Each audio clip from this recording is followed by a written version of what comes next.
citing a Swedish study observing gender-affirming care, which showed that cosmetic transition does not reduce propensity to suicide. Musk claimed his position on the controversial procedure on minors is that we should wait until an individual is mature enough to make their own decisions before other adults make permanent, serious physical changes to them. The Swedish study says sex-reassigned transsexual persons of both genders had approximately a 3 times higher risk of all-cause mortality than controls. Musk wrote in a post, "Doing surgery or chemical sterilization on minors gains nothing in reduced mortality.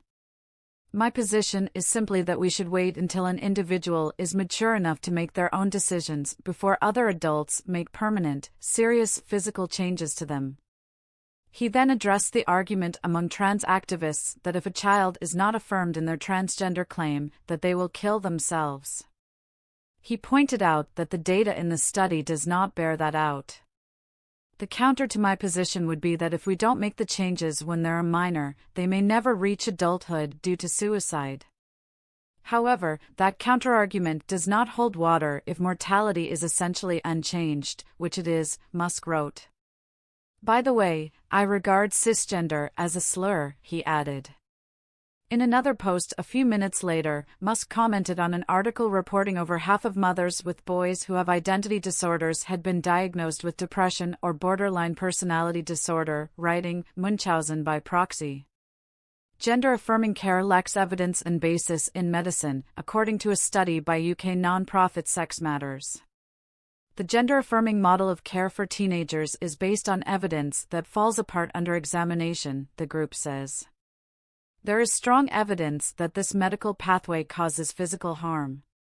It can lead to infertility and loss of future sexual function. Among multiple side effects, bone health suffers. Sex Matters says those side effects may be acceptable if there were significant mental health benefits attached, but found that those benefits do not exist.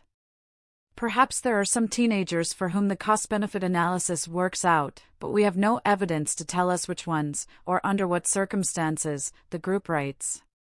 We do know that the physical impacts are significant, and the mental health improvements minimal.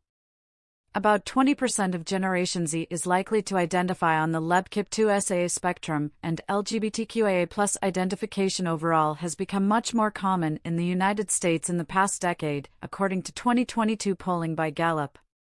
Over 5% of Americans from 18 to 30 years old identify as transgender or non-binary, according to a Pew Research Center survey published in June.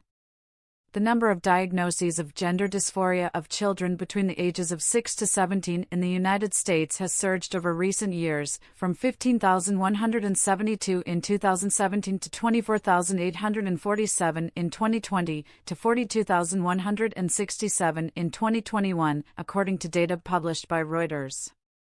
In 2017, there were 1,905 children in the same age range, 6 to 17, undergoing hormone therapy, spiking to 4,231 in 2021. Despite dubious data surrounding the practice of gender-affirming care, especially for adolescents, the United States is the most permissive country for child sex change operations and gender transition drug treatments compared with any European country, according to a study by Do No Harm.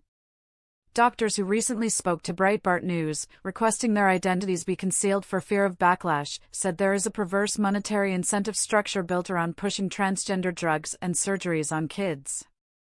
The United States sex reassignment surgery market was valued at almost $2 billion in 2021 and is expected to grow at a compound annual growth rate of 11.23% until 2030, according to a market report by Grand View Research.